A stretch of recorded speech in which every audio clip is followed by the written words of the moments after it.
What is up, everyone? iHeartIndie here with a new hour of play where four friends pick one game they've never played before and play it. Today we're going to check out Crawl, an awesome couch co-op game. It's coming out for Nintendo Switch for $14.99. It's already out on PC. Here are our thoughts.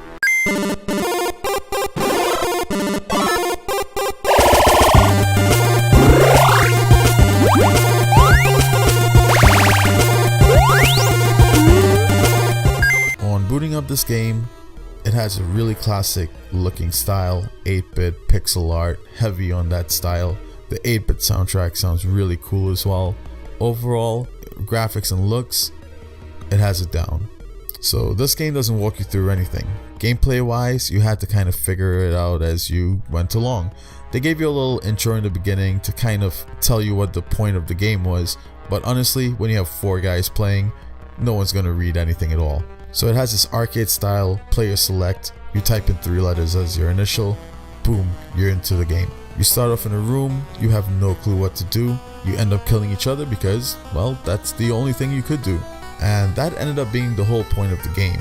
You have one player that is left alive, and the 3 other dead players are now ghosts. So the 3 ghosts basically have to possess items around the level and try to kill the player with it. And at first it begins with simple things like you possess a table or a barrel and you throw it at the player and hopefully it hits him and cause some damage and you earn a few points or whatnot.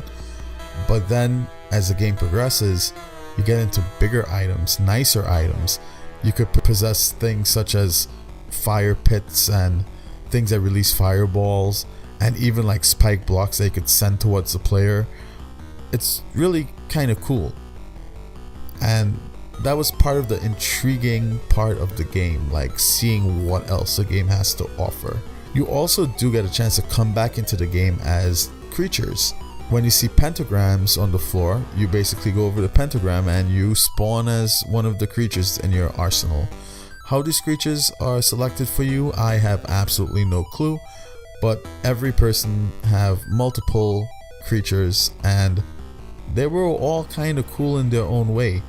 I remember being a mushroom at one point and it seems like that would be the worst of them all, but it was actually kind of nice. The mushroom's power up was basically like farting this liquid and you surround yourself or you can surround anyone with the liquid, and when the player touches it, they get hurt. So it's like, it was actually quite nice. So here's the catch of the game.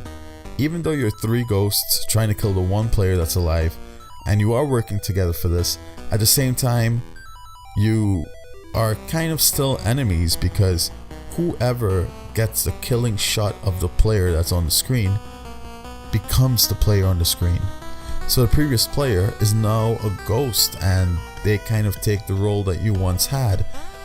They themselves also have their own creatures that they could spawn into and whatnot, so everyone still has personality to them. So the game produces this feeling where you're working with others, but at the same time you're not working with others.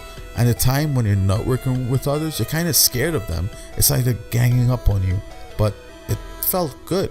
It had a familiar feeling to some game in the past or something along those lines, but it felt good. And that's the important part, the feeling that you have when you're playing this game with friends. It was immersive. They were talking to each other while you're kind of screaming at them, because you don't want them to kill you. And you're like taunting them and they're taunting you and they're planning and things like that. That was the coolest part of the game. The art style, the music, all that was nice, but the game felt good.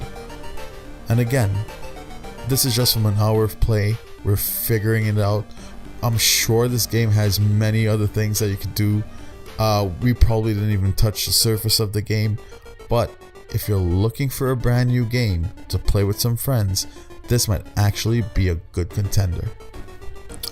The group of friends that I play with, they're kind of tough on games. If the game doesn't make sense or it's too difficult in ways that it just shouldn't be difficult or it's not fun, we seriously criticize the game we have very little remorse for anything. This game, even though I thought that it was a little bit confusing at first because they don't tell you anything, they don't walk you through it in any way, shape, or form, was actually quite playable. This passed the test that I usually have. Can I just have friends come over and can we just jump into it and not have to learn anything? Or just have to learn just enough, because of course it is a different game. So if you're looking at a game that has all of these things, good graphics, good sound, good feeling of gameplay, something where you could chat and talk and kind of banter with each other and not have a huge learning curve but still has quite a bit of depth to it, I think you should definitely take a good look into this game.